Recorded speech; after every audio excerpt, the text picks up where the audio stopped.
Hello and welcome to MahindraGuru.com's official YouTube channel, and you are watching a new session of For Your Information #FYI, where we are going to discuss the history of 26th and 27 January with you all. तो जल्दी से यहाँ पे ध्यान देंगे हम लोग for your information के एक सेशन में जहाँ पे घटनाओं की बात होती है। तो 26 और 27 जनवरी के दिन क्या घटा था, क्या हुआ था खास, किसको रखना है हमें ध्यान, उस पर हम डालेंगे नजर। हिस्ट्री गुरु हमारे साथ हैं तो स्वागत करेंगे हिस्ट्री गुरु का बिल्कुल हमारे इस सेशन में, क्योंकि उन्हीं के थ्रू हमें पता चलता है कि कितने इवेंट्स और कितनी बातें इंपॉर्टेंट है और किस तरीके से हमारे लिए हर एक बात को याद रखना हो जाता है जरूरी। तो सेशन शुरू करने से पहले लेंगे बिल्कुल हिस्ट्री गुरु के कमेंट्स और जानेंगे कि क्यों है जरूरी हर बार इस सेशन से जुड़ना और हर बार इस सेशन को देखना।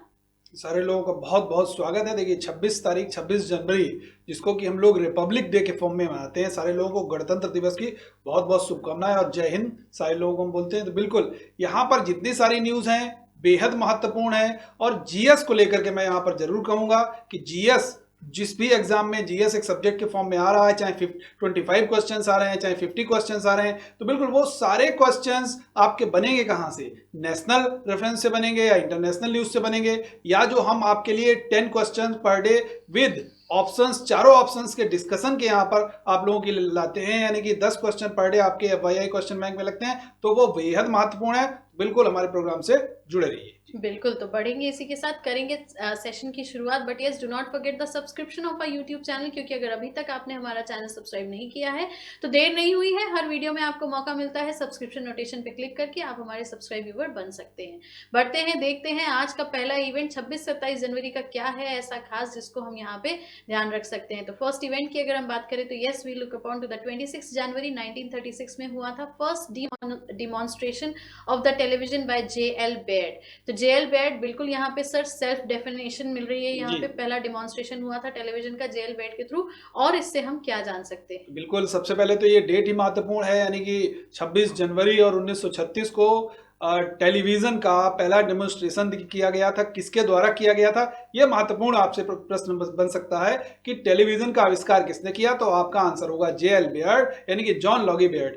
अब देखिए, ये तो न्यूज की बात हो गई। अब आपके और क्या क्या क्वेश्चंस बन सकते हैं एग्जाम ओरिएंटेड, क्योंकि आविष्कार और आविष्कर्ता यानी कि इन्वेंशन और इन्वेंटर, यहां से क्वेश्चन बनते हैं। तो कुछ इन्वेंशन में नाम जरूर लेना चाहूंगा जहां से क्वेश्चन बन सकते हैं, चाहे वो सबमरीन पनडुब्बी डेविड बुस्नेल ने इन्वेंट किया था, आपका टेलीफोन अलेक्जेंडर ग्राहम बेल, यहां से भी पूछा जा सकता है, माइक्रोस्कोप, जी हाँ यहां से भी क्वेश्चन पूछा जा सकता है, और बहुत सारी चीजें, चाहे साइकिल है, चाहे आपका हेलीकॉप्टर है, हवाई जहाज है, राइट ब्रदर्स का भी नाम पूछा गया, ब्रैकेट का भी नाम पूछा गया, लिफ्ट हुआ, इजी ओटिस का भी नाम पूछा गया। तो हमारे कहने का मकसद यही है कि एग्जाम ओरिएंटेड अगर इस न्यूज से बात करें तो आविष्कार और आविष्कर्ता यानी कि इन्वेंशन एंड इन्वेंटर का एक क्वेश्चन तो आपके एग्जाम में, जो कि जीके का सेक्शन कहलाता है, जरूर पूछा जा सकता है।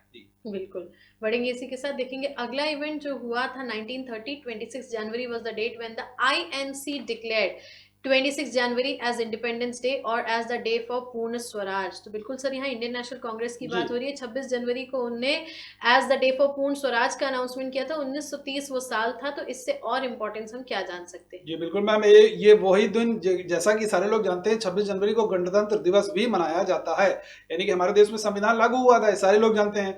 लेकिन ये स्वतंत्रता दिवस अगर पहली बार पूछा जाए भारतीय राष्ट्रीय कांग्रेस के द्वारा कब मनाया गया था, या पूर्ण स्वराज, पूर्ण स्वराज का मतलब ये होता है कि पूरी तरीके से स्वतंत्रता दिवस के रूप में मनाया गया, किसके द्वारा मनाया गया, इंडियन नेशनल कांग्रेस, भारतीय राष्ट्रीय कांग्रेस के द्वारा मनाया गया। कब मनाया गया था, 26 जनवरी 1930 को मनाया गया था। तो यहां पर बात आई है, अब देखिए एग्जाम ओरिएंटेड जरूर बात करेंगे। एक तो ये डेट आपके लिए बहुत महत्वपूर्ण है, कभी आपसे पूछा जाए भारतीय राष्ट्रीय कांग्रेस ने कब स्वतंत्रता दिवस मनाया था, तो बिल्कुल 26 जनवरी 1930 को मनाया था। अब आपसे इंडियन नेशनल कांग्रेस से भी क्वेश्चन बन सकते हैं कि लाहौर का जो सेशन हुआ था वहां पर पूर्ण स्वराज का लक्ष्य रखा गया था, वहां पर बिल्कुल जवाहरलाल नेहरू जी वहां पर प्रेसिडेंट थे। तो कभी आपसे ये क्वेश्चन पूछा जाएगा कि 1929 में जो कांग्रेस का सेशन हुआ था उसकी अध्यक्षता किसने की थी, तो बिल्कुल जवाहरलाल नेहरू जी का नाम आएगा। और आपसे ये पूछा जाएगा पूर्ण स्वराज का लक्ष्य किसमें रखा गया था, किस अधिवेशन में कांग्रेस के रखा गया था, तो वहां पर भी आपका लाहौर का नाम आएगा, यानी कि जवाहरलाल नेहरू जी का नाम वहां पर लिया जाएगा। तो इंडियन नेशनल कांग्रेस से इस न्यूज से लिंक करके आपके क्वेश्चंस पूछे जा सकते हैं। बिल्कुल, बढ़ेंगे आगे, देखेंगे अगला इवेंट जो हुआ था 1950 में the constitution of India came into force, और जिसी का रिजल्ट है कि हम 26 जनवरी को अपना गणतंत्र दिवस मनाते हैं।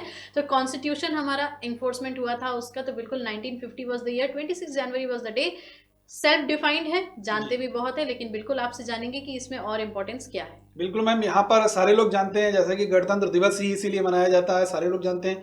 लेकिन यहाँ पर एक चीज का ध्यान जरूर देना है, अगर कभी आपसे ये पूछा जाए कि भारत का संविधान कब स्वीकार किया गया, एडॉप्ट किया गया या कब अंगीकृत किया गया, तो वहां पर आपकी 1949 डेट आएगी, 26 नवंबर 1949 डेट आएगी।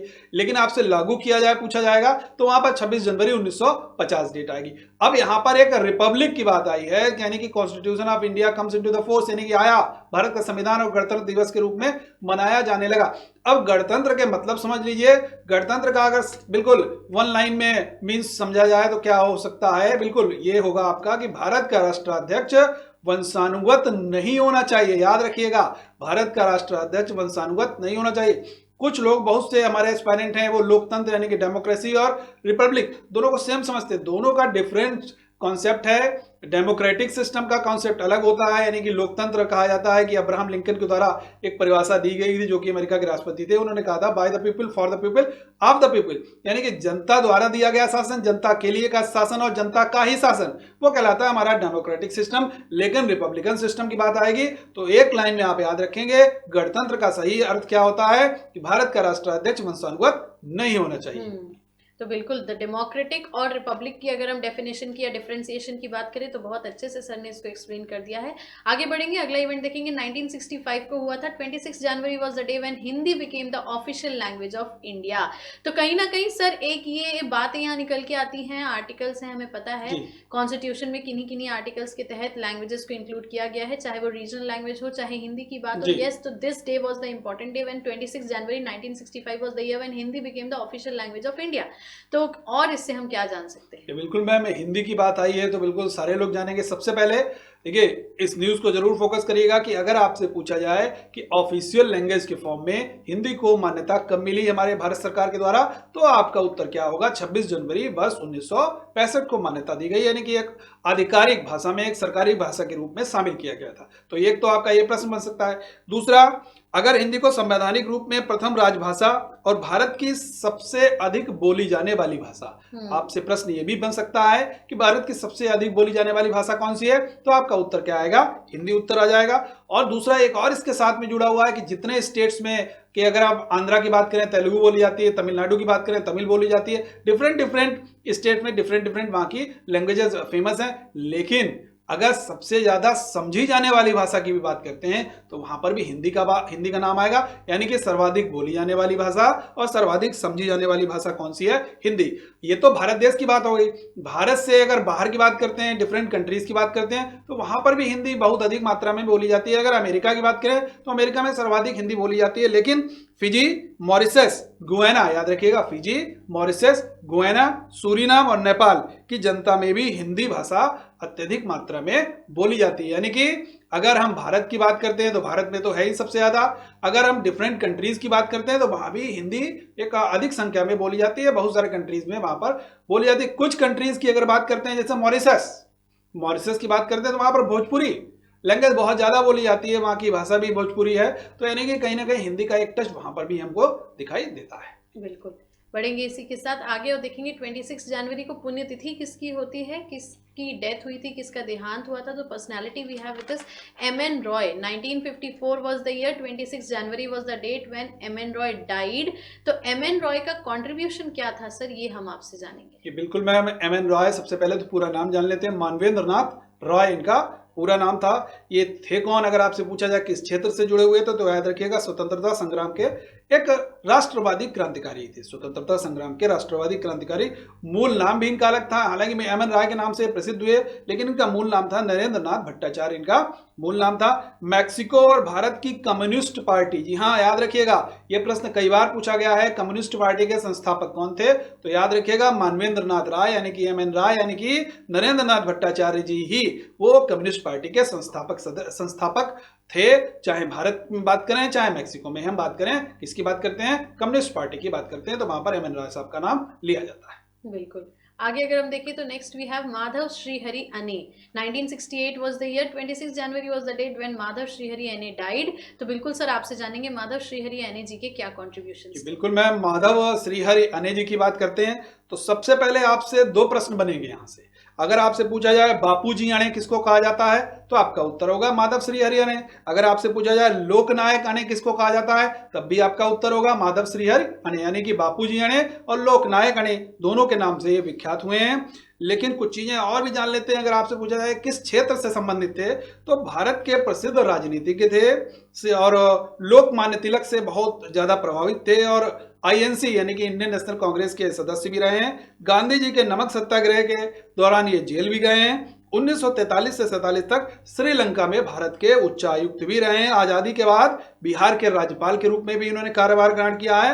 तो यानी कि बहुत सारे क्षेत्रों में इन्होंने कार्यभार, राजनीति में भी काम किया है, स्वतंत्रता संग्राम के दौरान भी काम किया है और जेल भी गए हैं। यानी कि एक बहुमुखी प्रतिभा के ये व्यक्ति थे, यानी कि इनका डिफरेंट सेक्टर्स में अत्यधिक योगदान रहा है। बिल्कुल, आगे बढ़ेंगे, देखेंगे 27 जनवरी 1880 को क्या इवेंट घटा था। तो one event we have with us of 27 January 1880, that was Thomas Edison received the patent on the incandescent lamp. तो again a self defined event है। 27 जनवरी 1880 साल था जब थॉमस एडिसन ने रिसीव किया था पेटेंट किस चीज का, इनकैंडिसेंट लैम्प का। तो बिल्कुल जानेंगे यहाँ पे आपसे सर कि और इसकी क्या इंपॉर्टेंस है। बिल्कुल मैम, एक तो यही क्वेश्चन बन सकता है कि ये किसने लैंप बनाया था, तो वहां पर आपका आंसर आएगा थॉमस अल्वा एडिसन का नाम आएगा।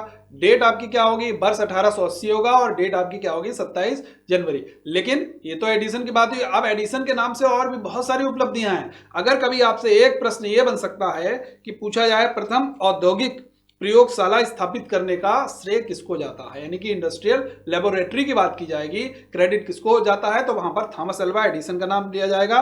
और एडिसन एक अमेरिकी वैज्ञानिक थे, यानी कि यह भी प्रश्न बनाया जा सकता है कि किस देश के वैज्ञानिक थे, तो वहां पर अमेरिका का नाम आपका आएगा। और बाकी बहुत सारी चीजों का, जैसे इलेक्ट्रिक बल्ब की बात करते हैं तो इलेक्ट्रिक बल्ब भी इनके द्वारा ही खोजा गया।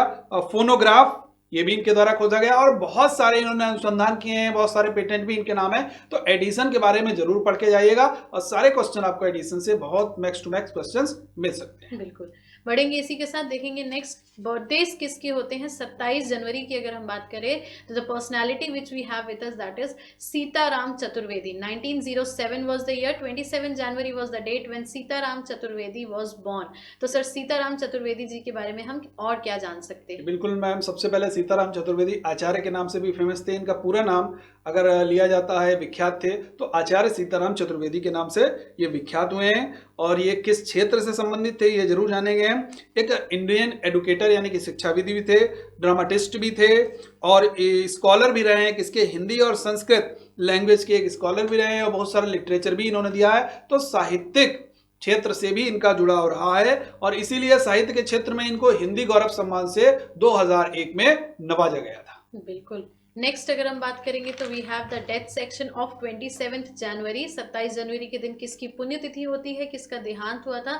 The personality which we have with us that is Ramaswamy Venkataraman, R Venkataraman के नाम से जिनको हम जानते हैं। 2009 was the year, 27 January was the date when he died. इनका देहांत हुआ था 27 जनवरी 2009 में। तो बिल्कुल सर, आर वेंकटरमन जी के सोशल कॉन्ट्रीब्यूशंस क्या थे। बिल्कुल मैम, आर वेंकटरमन से सारे लोग वाकिफ होंगे क्योंकि भारत के राष्ट्रपति रहे। रामास्वामी वेंकटरमन इनका पूरा नाम था, लेकिन ये राष्ट्रपति होने के साथ साथ ये विधिवेत्ता भी रहे हैं और स्वाधीनता कर्मी भी रहे हैं, यानी कि स्वतंत्रता संग्राम में भी इन्होंने हिस्सा लिया है। और देश के, हमारे भारत देश के 9वें नंबर के राष्ट्रपति रहे हैं और उपराष्ट्रपति के रूप में भी इन्होंने अपना योगदान दिया है, यानी कि उपराष्ट्रपति भी रहे हैं और राष्ट्रपति के रूप में भी इन्होंने कार्य किया। भारत छोड़ो आंदोलन में भी इन्होंने हिस्सा लिया था, इसीलिए स्वतंत्रता कर्मी भी कहे जाते हैं। केंद्र सरकार में इन्होंने 2 मंत्री पद को भी सुशोभित किया है। अगर हम बात करें, वित्त मंत्री के पद पर भी रहे हैं और ये रक्षा मंत्री के पद पर भी इन्होंने कार्य किया है। तो यहाँ से प्रश्न जरूर पूछा जा सकता है आर वेंकटरमन, क्योंकि क्वेश्चन कैसे बनाए जाते हैं, question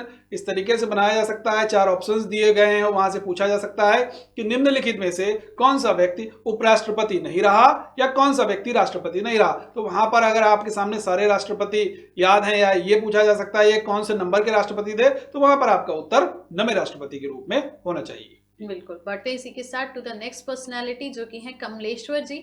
2007 was the year, 27 January was the date when he died. इनका भी देहांत हुआ था इसी दिन। कमलेश्वर जी के बारे में सर हम क्या जान सकते हैं। बिल्कुल, कमलेश्वर का मैम सारे लोग जानते हैं। अगर एक उपन्यास की बात करते हैं, कितने पाकिस्तान, तो कितने पाकिस्तान के लिए कमलेश्वर जी बहुत ज़्यादा विख्यात हुए हैं। सबसे पहले जानेंगे इनके बारे में। हिंदी के लेखक और 20वीं सदी के सबसे सशक्त लेखकों में इनकी गिनती की जाती है। एक कहानीकार भी रहे हैं, उपन्यासकार भी रहे हैं। पत्रकारिता के क्षेत्र में भी इनका कौशल दिखाई देता है और हिंदी फिल्मों की जो पटकथा लिखने में भी इनका बहुत ज़्यादा योगदान है। तो बिल्कुल पटकथा में भी इन्होंने अपनी हिंदी फिल्मों की जो पटकथा है उसमें भी अपनी इन्होंने प्रतिभा दिखाई है।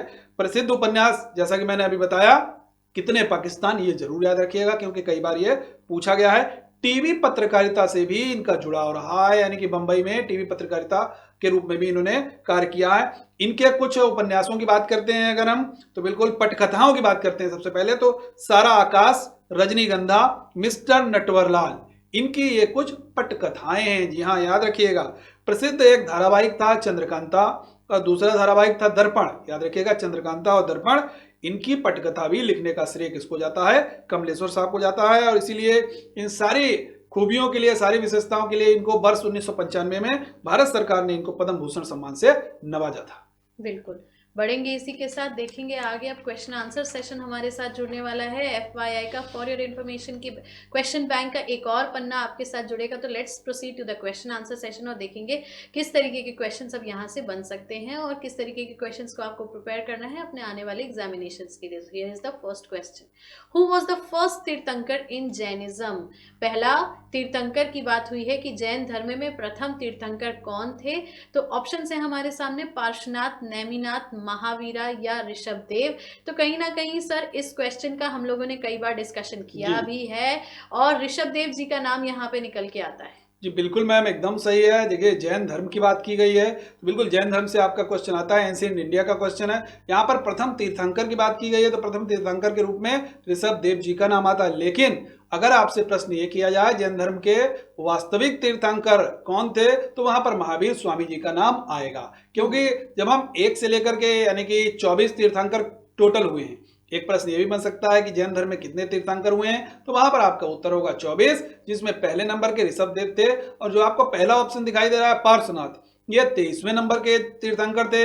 और अंतिम और 24वें नंबर के तीर्थंकर कौन थे? महावीर, जो आपको सी ऑप्शन दिखाई दे रहा है। पूरा नाम इनका क्या था? महावीर स्वामी। तो आपके जैन धर्म से तीर्थंकरों से प्रश्न निश्चित रूप से बन सकते हैं।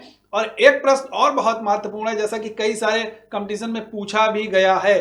अगर आपसे कभी ये पूछा जाए कि जैन में किससे बना है, जिन से बना है, और जिन का अर्थ क्या होता है, तो अगर आपसे कभी जिन का अर्थ पूछा जाए तो जिन का अर्थ होता है विजेता।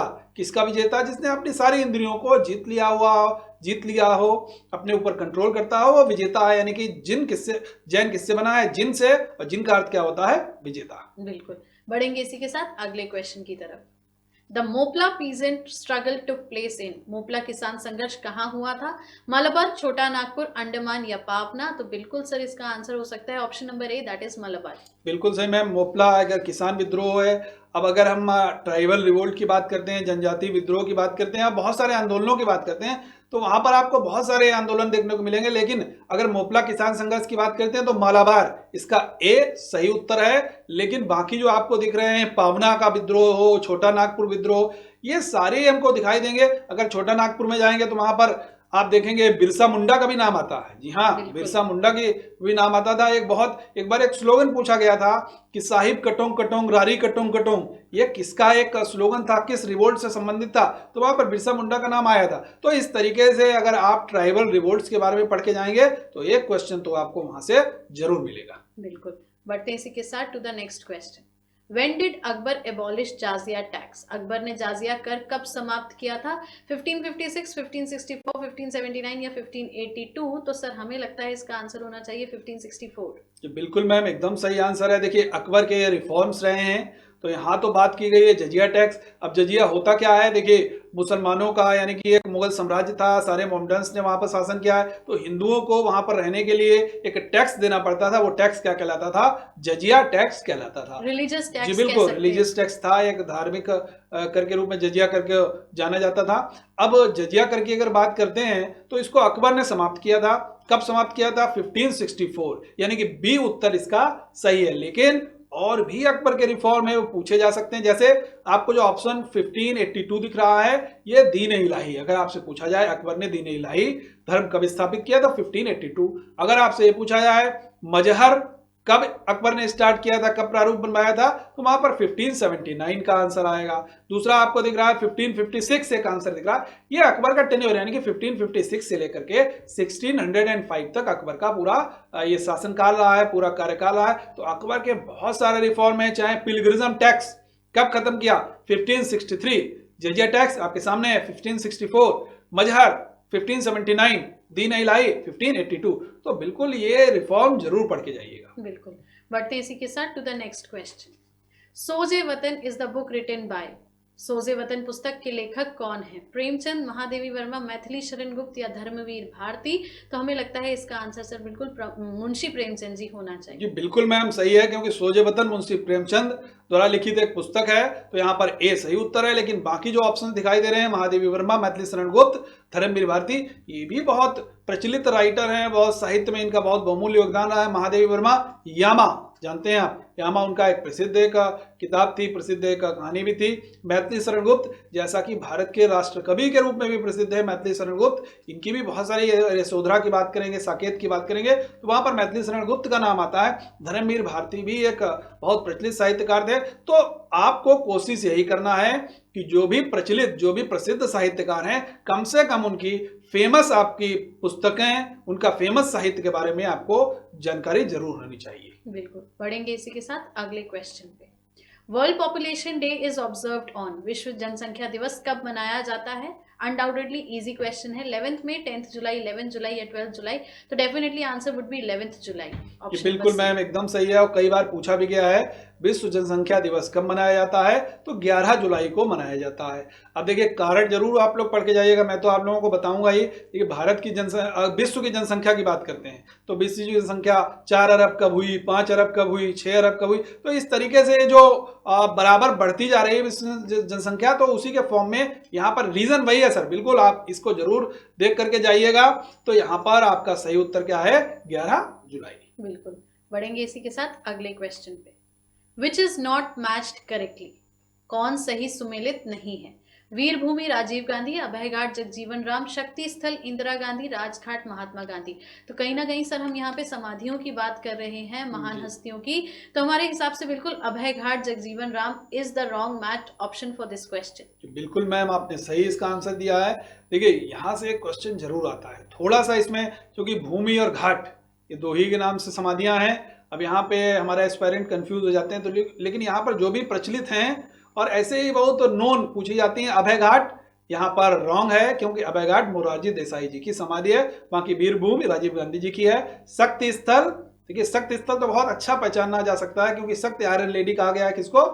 आयरन मतलब शक्ति है, किसको कहा गया है? इंदिरा गांधी जी को शक्ति स्थल है। राजघाट बहुत नोन है, अगर आप न्यूज करंट अफेयर्स पढ़ते हो तो कोई भी अगर राजनेता होगा, कोई किसी कंट्री का एम्बेसडर आएगा, तो आने के बाद में सबसे पहले पुष्प अर्पित करने कहाँ जाता है? बिल्कुल राजघाट पर ही जाता है, महात्मा गांधी जी की समाधि पर जाता है। तो अभय घाट अगर पूछा जाएगा तो वहां पर मोरारजी देसाई जी की वो समाधि है। बिल्कुल। बढ़ेंगे इसी के साथ to the next question. The headquarter of Asian Development Bank is located at, एशियाई विकास बैंक का मुख्यालय कहाँ पर स्थित है? तो बिल्कुल बात हो रही है यहाँ पे एडीबी की, तो इसका हेडक्वार्टर ऑप्शंस की अगर हम बात करें तो मनीला, मॉन्ट्रियल, वियना या जिनेवा? तो बिल्कुल sir Manila would be the answer for this question. जी बिल्कुल मैम एकदम सही है। अगर एडीबी की बात करते हैं, एशियन डेवलपमेंट बैंक की बात करते हैं, तो उसका हेडक्वार्टर कहाँ है? मनीला। अब देखिए ये तो आपका प्रश्न का उत्तर रहा सर। अगर हम बाकी ऑप्शंस की बात करते हैं, ये भी पूछा जा सकता है आपका मनीला किस कंट्री की कैपिटल है, तो वहां पर आपका उत्तर होना चाहिए क्या? फिलीपींस की। फिलीपींस की राजधानी क्या है? Manila.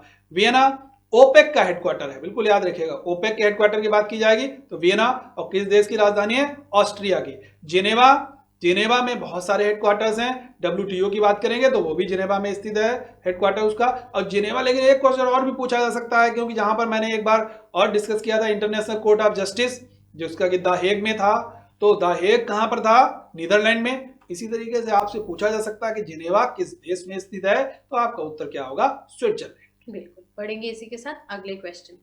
The last battle of Mysore did the company ultimately win a victory after this Mysore was placed under the former ruling dynasty of.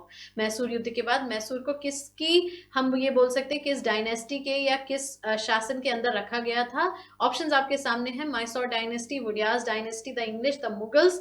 तो बिल्कुल सर इसका आंसर वुडियार वंश या वुडियार डायनेस्टी होना चाहिए। जी बिल्कुल मैम, यहाँ पर पहले भी अगर टीपू सुल्तान की बात करेंगे तो सारे लोग जानते हैं मैसूर राज्य से जुड़े हुए थे, हैदर अली जी के सुपुत्र थे, हैदर अली भी बहुत प्रसिद्ध। तो जो मैसूर की बात आई है, देखिए इस प्रश्न का उत्तर तो वडियार वंश है। वहां पर एक राजा का नाम आता है, राजा चिक्का कृष्णराज। तो जी हाँ बिल्कुल, वाडियार वंश के पास में आ गई थी सत्ता। और आज भी कहीं ना कहीं अगर हमको उसकी एक जनरेशन है जो मैम नेक्स्ट, वहां पर हमको देखने को मिलती है, अभी भी उनके बहुत सारे जनरेशन के लोग वहां पर राजा हैं वाडियार वंश के। तो लेकिन टीपू सुल्तान और हैदर अली, इन सबसे क्वेश्चन जरूर बनेगा, क्योंकि वहां पर बहुत सारी संधियां भी हुई हैं सर, याद रखिएगा। एक मदमंग रंग, याद रखिएगा ये मदमंग रंग। यहाँ बिल्कुल ये पूछा जाता है, मद्रास की संधि, जी हाँ मैगलोर की संधि। मद से तो मद्रास हो गया, मंग से तो मैगलोर हो गया, और रंग से क्या हो गया, श्रीरंगपट्टनम की संधि। तो इन संधियों से जरूर पढ़ के जाइएगा, क्योंकि मैसूर से क्वेश्चन यहाँ से जरूर पूछे जाते हैं। बिल्कुल बढ़ेंगे इसी के साथ अगले क्वेश्चन पे।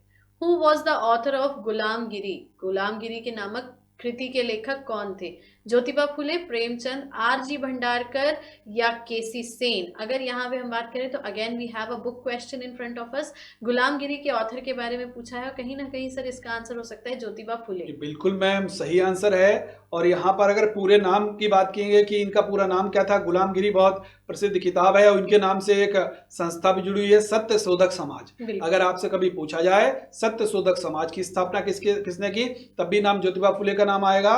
और अगर गुलामगिरी पूछा गया है तब भी ज्योतिबा फुले का नाम आएगा। इनका पूरा नाम था ज्योतिराव गोविंद राव फुले, और महाराष्ट्र के एक प्रसिद्ध समाज सुधारक थे, और एक विचारक भी थे, समाज सेवी थे, और दार्शनिक भी थे। 1873 में इन्होंने एक बहुत महत्वपूर्ण संस्था सत्य शोधक समाज की भी स्थापना की थी। तो बिल्कुल गुलामगिरी कई बार पूछा गया है, सत्य शोधक समाज भी कई बार पूछा गया है, तो इस तरीके के प्रश्न के लिए जरूर तैयार रहिए। बिल्कुल बढ़ते हैं इसी के साथ अगले और आज के सेशन के आखिरी प्रश्न की तरफ।